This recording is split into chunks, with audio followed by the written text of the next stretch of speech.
And welcome back to Hannity. So earlier this morning, the president tweeted, quote, Crimea was taken by Russia during the Obama administration. Was Obama too soft on Russia? So how will the Trump administration deal with Russian aggression? Joining us now from Washington, Deputy Assistant to the President, Dr. Sebastian Gorka. Dr. Gorka, before we get to that, you know, like Reince, like Bannon, like Jared, like Ivanka, like the president's children, like Kellyanne, like Steve Miller, you too have come under fire. It seems that there is this Alinsky-style attack against anybody that's around the president.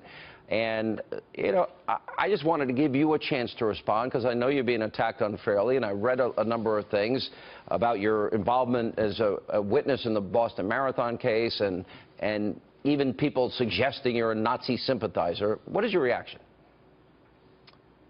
I think we're doing our job very well, don't you, Sean, if this is the best they can do. I know. I just find it amusing. My father was 9 years old when World War II started. He lived through the siege of Budapest. He was put in prison by the communist dictators. And I'm the guy who's some kind of extremist. I was talking today to the acting U.S. attorney in Boston who said, we're so sorry about what's happening, and we're going to make sure that everybody who reports on your part in the trial as an expert is going to do so accurately from now on. And the funniest thing is, Sean, I have the invoices for being paid as an expert. I may not have taken the stand, but I was an expert on the Boston bombing trial. But look, if that's the best they've got, Sean, then I'm happy. Yeah. What about U.S.-Russian relations?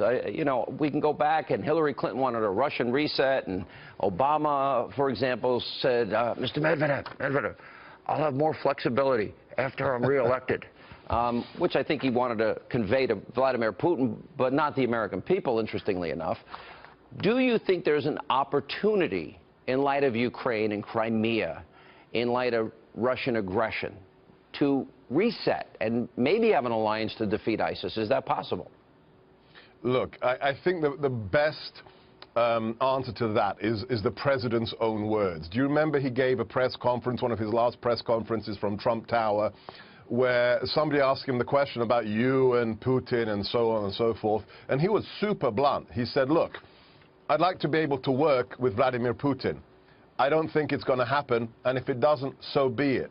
But there are, of course, some common interests. They've suffered from jihadi terrorism, as have we. But if you look at what they've done in Crimea, you look at the way they were facilitated. They weren't stopped by the Obama administration from invading another country. You look at the way how our UN ambassador now has categorically attacked that aggression, that occupation.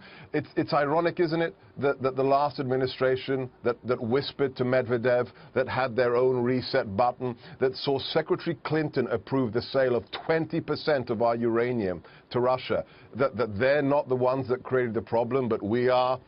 I've learned one thing in the last 3.5 weeks, Sean. 80% of what you read in the media is 180 degrees out of whack with reality. All right, Dr. Gorka, good to see you. Appreciate your time as always. And coming